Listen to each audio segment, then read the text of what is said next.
Hi, this is Usha. Welcome to Rathod Science classes. Today in this lecture, we are going to see current affairs of 7th April 2022. So let's get started with our discussion and let us try to see today's quote.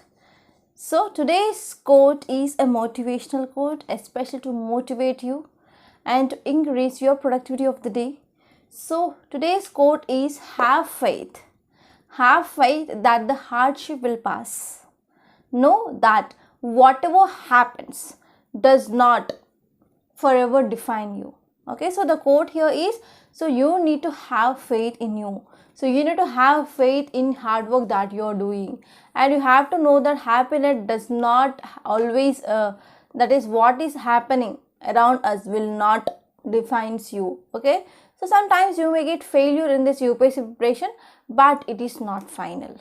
You have to remember this thing. Okay, so this is about this quote. Quote says that have faith that the hardship will pass.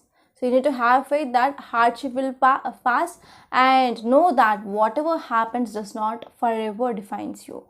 So even though if you are not clearing this UPSC prelims and you have to again start your preparation, and you have to come back and you have to prepare well, and next year for sure you are going to clear this. Right? So now let us try to see first article. So this article which is focusing on India-Nepal relations, and this topic is very important from your international relations point of view. So now let us try to discuss this topic, and this topic is important from your mains. So now let us try to see this topic in a very great detail. So what is the context? Why this India-Nepal is in news? So recently Prime Minister, PM of Nepal, he visited India. Okay, so recently Prime Minister of Nepal, he visited India. So here we need to know about highlights of that meet. That will be very important from your mains. So if we are talking about what are the important highlights of this meet. So first and the foremost thing here is they mainly focused on connectivity. Okay, so they launched about 35 kilometers cross-border railway line. So if we are talking about railway lines, we will be having different classification based on the width. Okay, so let me know different types of railway lanes that are present. So it is mainly talking about broader railway line. So this railway line which is mainly linking Jayanagar in Bihar to Kurta in Nepal. So we are mainly connecting this Bihar with Nepal through this broader railway line. And this is the first broad gauge passenger rail link between the two sides. So between the two sides, it is a first broad gauge passenger railway link. And next important area here is Solu corridor. So actually this Solu corridor which is mainly focusing on power transmission. So from Indian side, we mainly handed over the Solu corridor, and actually it is a 90-kilometer corridor, and this is one of the power transmission line, right? So this line will help to bring electricity to several remote areas in northeastern Nepal by connecting them with country's national grid. So it is mainly connecting these areas which are not getting much electricity, especially in this northeastern Nepal side. So they are going to get this electricity through this Solu corridor, and they are mainly connecting this Nepal with this country's national grid. Okay, that is northeastern Nepal with its national grid. And next important area of concern here is RuPay card. So if we are talking about this RuPay card, it mainly launched. Okay, so RuPay card launched India's RuPay card in Nepal. So India mainly launched this RuPay card in Nepal. So it is one of the domestic variant of RuPay card. Now, okay, now it will work at 1400 point of sales machines in Nepal. So it is a one important thing. It is also helpful for facilitating of bilateral tourist flows between India and Nepal. So in this way, we can say Nepal it is a fourth country after Bhutan, Singapore and UAE. So they are having this RuPay. And if you are talking about memorandum of understandings, so Nepal mainly signed a framework agreement mainly to join India-led International Solar Alliance. You already know that about this International Solar Alliance, right? So here Nepal also signed a framework agreement to join this ISA, International Solar Alliance, and this Nepal will going to become 105th member of this ISA. And actually India and Nepal, they also signed 3 more important pacts. For example, they mainly focusing on technical cooperation in railway sector, and they also came up with agreements regarding Indian Oil Corporation and Nepal Oil Corporation, and these were some important areas where they focused on. And even they are mainly coming up with a supply of petroleum products for 5 years. So next important area here is joint vision statement on power sector cooperation. So we are also focusing on power sector cooperation. As you all know, this Nepal, okay, Nepal, which is having number of perennial rivers that mainly originated in this Himalayas. Even India also having a perennial river system, that is Himalayan river system. But if you want to go for building of this hydropower projects in this Himalayan region, so actually it is tectonically very active. So it is not much sustainable whenever we are going for building of this hydropower projects in this area. So even though we are mainly going for some projects, but because of landslides, so number of projects had been disturbed, especially because of this glacial lake outburst flood that happened in this Uttarakhand very recently, right? So because of this, we are having a good agreement or good cooperation between India and Nepal regarding this power sector cooperation. So India mainly called for taking full advantage of opportunities in power sector. So we are coming up with joint development of power generation projects in Nepal, and we are also focusing on developing of cross-border transmission infrastructure as well, right? And India is also playing an important role, especially in developing Nepal's power sector. So we are providing some support, and as well as we are providing some building support as well for building of infrastructure projects, and these projects which are mainly related to generation and as well as transmission of electricity, right? And if you see regarding border issue, so yes, we are facing some lows regarding this India-Nepal border, especially this Limpiadura, Lipulek area. So here Nepal's Prime Minister, he mainly urged that we need to come up with some steps. We need to take some steps, and these steps need to resolve this boundary issue or border issue as soon as possible. So from Indian side, it is very much clear that here both countries, they need to address this boundary issue through a dialogue, and we need to avoid politicization of this issue as well, right? And India had earlier rejected Nepal's unilateral move of 2020 to amend its constitution to show this Kala Pani area which is part of Nepal. Okay, so here there are some disputes or concerns between India and Nepal regarding this border which is very much existent. And if you're talking about some issue regarding this India-Nepal relations, first one is there is increasing of this Chinese intervention that is mainly seen. As you all know, Nepal, which is a landlocked country, that means it is not having direct access to sea for the trade. So here, because of this, India mainly dependent for many years on Indian imports and as well as Indian related goods. Okay, but here what happened now, slowly this Nepal which is drifting away from India and it is moving closer towards China, and China also considers this Nepal as one of the important country under part of this Belt and Road Initiative of China. Okay, so because of rising of this Nepal-China cooperation, which mainly undermines Nepal distinction as a buffer state between China and India. So if you see India which is located here, for example, India is located here and here we have Nepal, and here this part is our China, right? So what happened, this Nepal which is mainly acting as a buffer state between India and China. So whenever this Nepal which is mainly going towards or moving towards this China means, so there will be the no distinction regarding this Nepal which is acting as a buffer state till now. And if you're talking about next issue, that is border issue or border dispute. So this issue which mainly erupted in November 2019 when Nepal had released a new political map. So in 2019 here Nepal which came up with releasing of its political map, and this map which mainly claims Kala Pani area, Limpiadura and Lipulek area of Uttarakhand. So this is also one important area of concern between India and Nepal. So now let us try to see next topic. It is regarding Mission Vatsalya. So this article is important regarding your GS paper 2 under governance, and this topic is important from both prelims and mains. So from prelims you need to study some facts regarding this Mission Vatsalya, and from mains point of view you need to know what is that, what are the issues, what are the advantages, significance.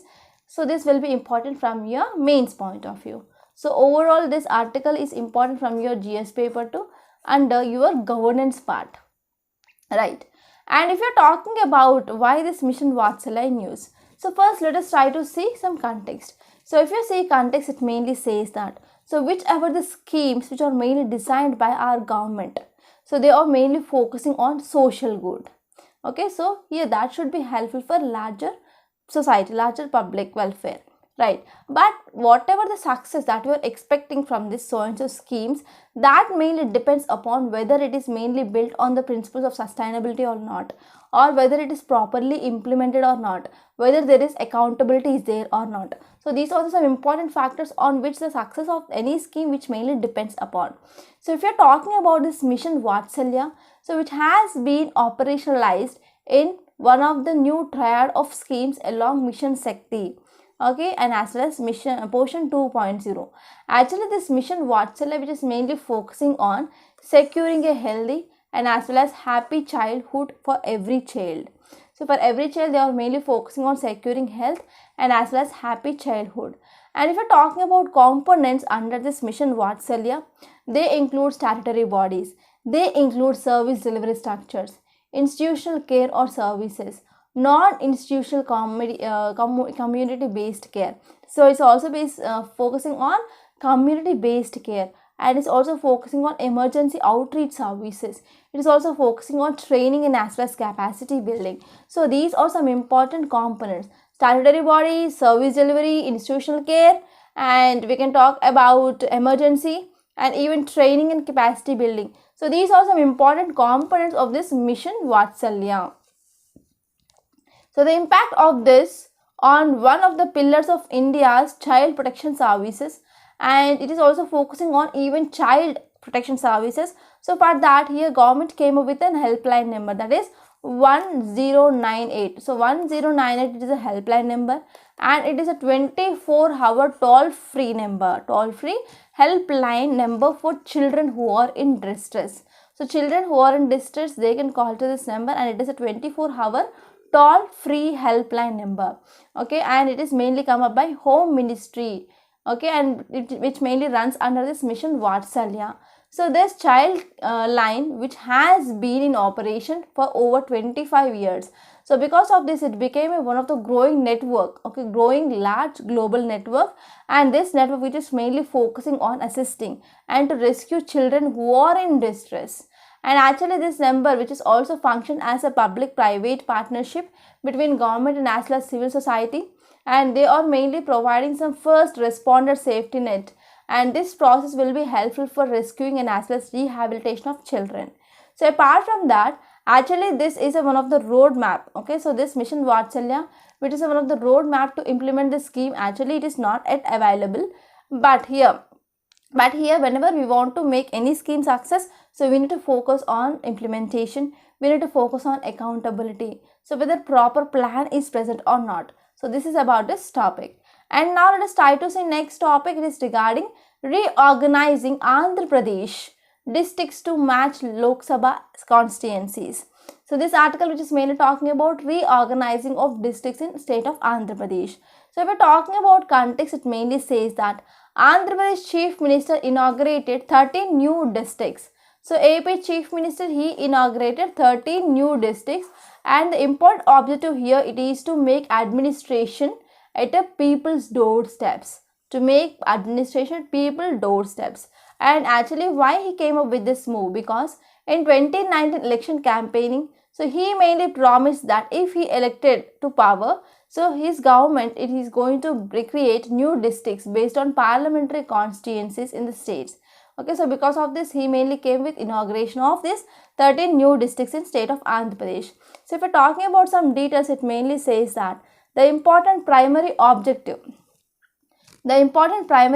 of this move, it is to achieve sustainable development goals. Okay, so Chief Minister of Andhra Pradesh, he mainly says that substantial leap in efforts to achieve sustainable development goals. So they are taking these steps especially to achieve the sustainable development goals. And in this context, Chief Minister of Andhra Pradesh, he also said that new districts will be manageable unlike the old ones, and the average population of 19.07 lakh each compared to average of 38.15 lakh as per 2011 census. So now each and every district will be having normal what happened. So there is extension, or we can say that here AP Chief Minister, he mainly came up with 13 districts, right? So it is mainly based on constituencies of Lok Sabha. So in this way, here we can see average number here is 19.07 lakh. When we are comparing with earlier, it was like 38.15 lakh people, right? So here he also said that Araku ST constituency, which has 2 districts, and it is the only exception that a vast tribal population needs to be properly accommodated. Okay, so he says that Araku ST constituency, which is having 2 districts, and it is the only exception that is mainly seen. And next topic is regarding realism versus liberalism. Okay, realism versus liberalism. So here in international relations, you need to know this concept, and you need to know the meaning of this, what is this realism, and as well as what is this liberalism. So now let us try to see this meanings of this realism and liberalism, which is given nicely with examples.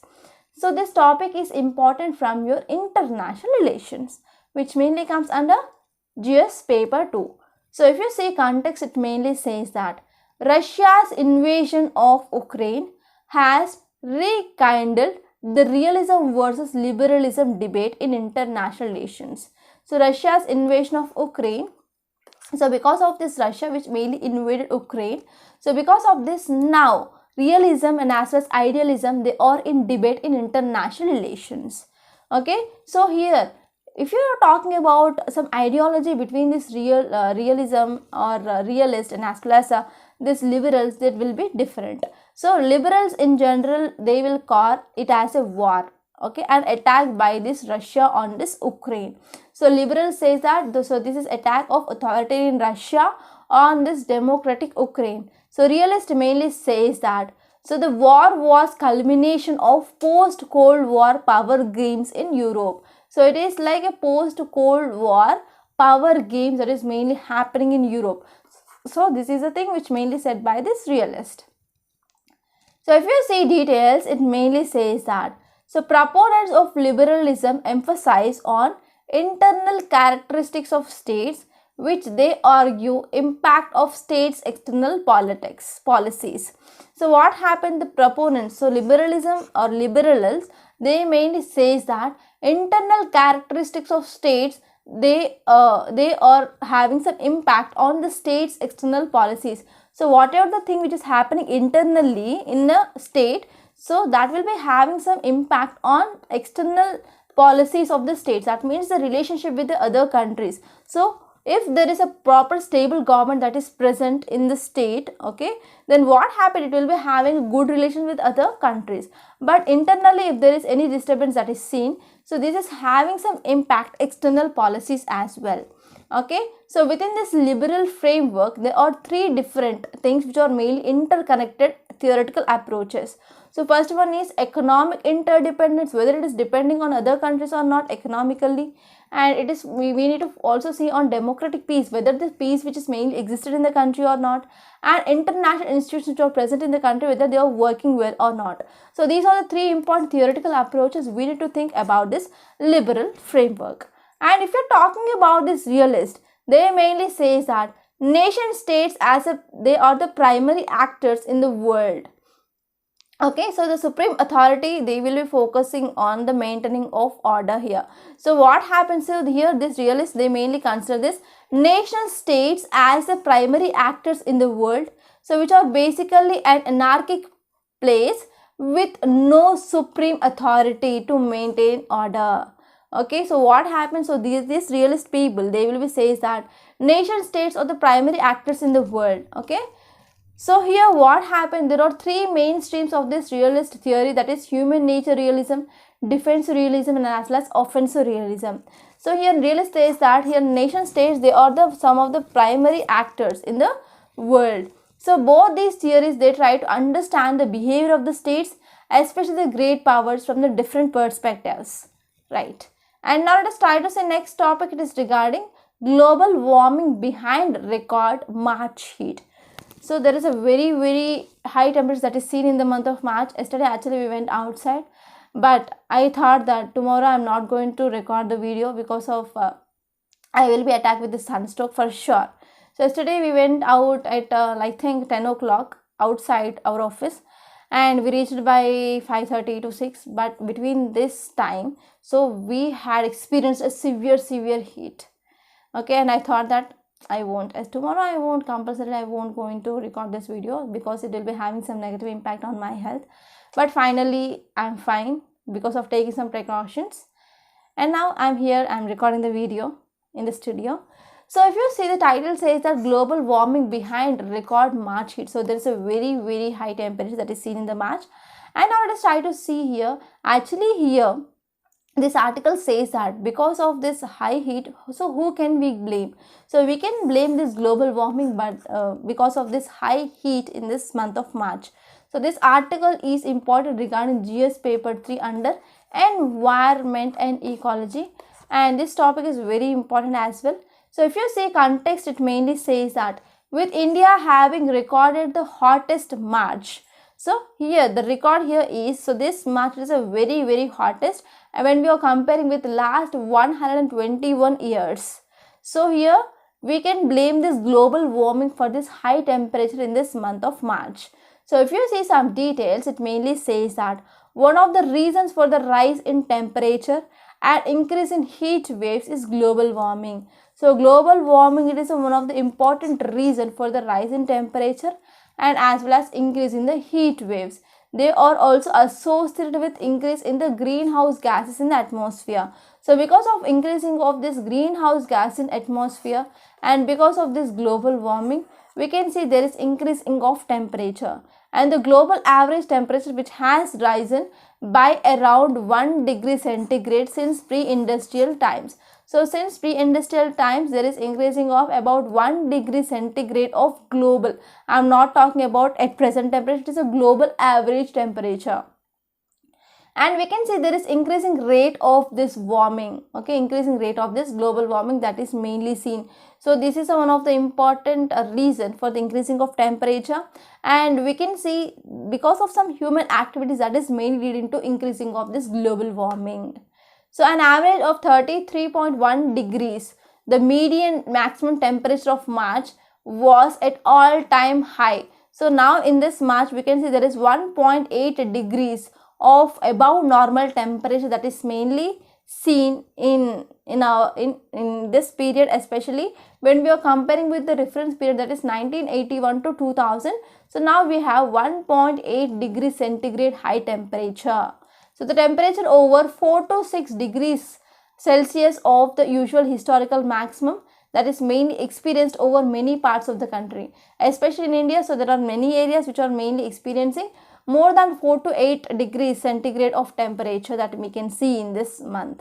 So if we're talking about some facts regarding this global warming, so what will be the global warming? Global warming, it is nothing but whenever there is a gradual increase in the Earth atmosphere, and because of this greenhouse gas effect. So due to this greenhouse gas effect, we can see there will be increasing of our Earth's temperature. So why? Because of releasing of high amounts of this greenhouse gases per se, carbon dioxide, chlorofluorocarbons, etc. So what are the causes? It may be like natural causes, it may be like human made causes. So if we are talking about impacts, we can see because of increase in temperature, we can say melting of glaciers. Further, that will lead to increasing of sea level rise, melting of ice caps or glaciers, changing in the rain pattern, and extreme events like heat waves and as well as the hurricanes that we can see. And we can see bleaching of coral reefs. Whenever there is increase in temperature, that will also lead to carbon dioxide acidification, right? So because of this increasing of temperature, that will lead to death of these corals. And next one is species extinction is also one of the impact. So these are some impacts of this global warming. And now let us try to see next topic. It is regarding India offers help to end Russia-Ukraine conflict. So this article which is mainly talking about India, which is mainly offering some help to end this Russia-Ukraine conflict. So this topic is again important from your international relations, which mainly comes under your GS paper 2. And now let us try to see this topic in a very great detail. So if you see context, it mainly says that India will be glad to help in bringing out resolution for this crisis in Ukraine. So this is a thing which mainly said by our external affairs minister. our External Affairs Minister, he said that India will be glad to help in bringing about a resolution for the crisis in Ukraine. So he is mainly speaking in Lok Sabha during the discussion. So he mainly said about this issue. So if you are focusing on some important details, it mainly says that our External Affairs Minister, he said that Russia is a very important partner. For example, we are having our defense agreements. We are having from some friendly relations with Russia, and we are also going to get some oil from this Russia. So since some years or decades, we are having a good relationship with Russia. Okay, so here is our External Affairs Minister says that Russia, which is an important partner of India. So he acknowledged the support from Russia, Ukraine, and even Indian nationals based on Eastern Europe during Operation Ganga to evacuate Indian students from Ukraine. So in terms of diplomacy, India continues to press forcefully for an immediate cessation of hostilities and even to end violence. And we are mainly encouraging the talks between the Ukraine and as well as Russia. Okay, so this is about this topic. And now let us try to see yesterday's questions. The first one is regarding early Vedic period. So first statement here is cattle rearing were dominant occupational activity. So at that time during early Vedic period, so here wealth which is mainly considered based on the cattle, how much amount of cattle that you have present, that you have had. So first statement is correct, and second one is early Vedic period people used this iron tools, but they used most of the tools are based on copper and as well as stone based tools but not iron tools. So you can eliminate this second statement. And this one is early Vedic people, they practiced shifting cultivature, shifting agriculture. Yes, of course this is correct. So correct option will be 1 and 3 only. And next question is regarding Janpadas and Mahajanpadas. So Janpadas were essentially agricultural settlements and were essentially named after main Kshatriya lineage of that area. Yes, of course. And next one is some Janpadas were developed into Mahajanpadas in 6th century BC. Yes. And the political setup of these Mahajanpadas were monarchical, but they are oligarchical. So correct option will be 1 and 2 only. We can eliminate this third statement. And today's questions are the first one, it is regarding Buddha teachings. And second question is regarding Mauryan city administration. So try to give me the correct option for these questions in the comment box. Don't forget about that. So before seeing today's Hindu newspaper PDF, so let me make a small announcement on this platform. So we in Rathod Science, we are going to come up with this mains answer writing practice course of 1 year. So that will be started from this April 10th onwards. So if you want to register for this course, so please do call or please you can make a message on this number, that is 8074765513, right? So this course it is very beneficial, and if you have any queries, so please call us on this number. And this course it is going to start from April 10th. So apart from that, we are also ready to launch this pen drive courses for entire foundational course of GS 2023, and this course is absolutely beneficial because we are dealing with each and every topic in a very great detail, right? So now let us try to see the Hindu newspaper PDF. And if you have any queries, you can call us on this number 8074765513. And if you have any, if you want to see any demo videos, so please visit our website Rathod Science Academy. Actually, we are updating our website, so you might be getting problem regarding website today. So from tomorrow onwards, it will be functional. Okay, so now let us try to see today's Hindu newspaper PDF. So this is our today's Hindu. So date is April 7th, 2022. So the first article, it is regarding Russia-Ukraine conflict. I discussed this topic. And if you say second topic, it is about center denies presence of new COVID variant. So actually we discussed about this new COVID variant, that is XE variant. So it is a recombinant variant of this COVID-19, which is mainly the combination of Omicron and as well as Delta variant. So here our Union Health Ministry, he mainly refused that India has reported its first case of this COVID-19 variant, that is XE variant in Mumbai. So you need to refer or you need to revise some facts regarding this COVID-19 variant. And if you move forward, so you cannot see anything in your city page, which is not at all important today. And even states page also, here you can see in state page 5, you can see one article regarding Amnesty India. Okay, Amnesty India chief stopped from flying abroad moves court. So actually here you have to know about what is this Foreign Contribution Regulation Act here. So here this person who is mainly stopped from traveling to US, okay, so authorized mainly stopped him from flying abroad in the wake of CBI look out circumstances, okay, look out circular which mainly issued on December last year regarding this FCRA case. So because of this he mainly moved to some special court. So here you need to focus on what is this FCRA, Foreign Contribution Regulation Act. So this is seen in news since September 2021 onwards. So you have to see that. And if you move forward, I discussed about this India-Nepal relations. Actually there is one article regarding this Dam Safety Authority. So in yesterday's lecture we studied about this Mulla Periyar Dam. So there is nothing much new that is seen in that article. And here this article Mission Vatsalya I discussed. And here if you are talking about this article which is mainly talking about caged parrot regarding the CBI. So already we discussed this topic number of times. You can go through that once. And if you move to this op-ed page, you can see article regarding this UAPA, that is Unlawful Activities Prevention Act. We discussed this topic number of times. And here you can talk about India-Australia relations. So in yesterday's lecture, we studied in detail regarding this ECTA, that is India-Australia Economic Cooperation Trade Agreement, right? And if you move further towards this news page, okay, before that there is text and context. I discussed about this article regarding this 13 new districts in AP. And I discussed regarding this realism versus liberalism. And if you move forward, it is your news page. There is nothing much important today. And here you can see this criminal procedure bill cleared. Okay, Shah says no risk to privacy. So actually we discussed about this right to privacy and privacy related issues regarding this criminal procedure bill. So that is the thing again which is said here. And here you can see budget session, it is going to end today. So here you need to know about sessions like budget session, monsoon session, and as well as winter session. So when they will be there, and you need to know the duration as well. So that is important from your prelims. And you can read that topic in your Lakshmikant.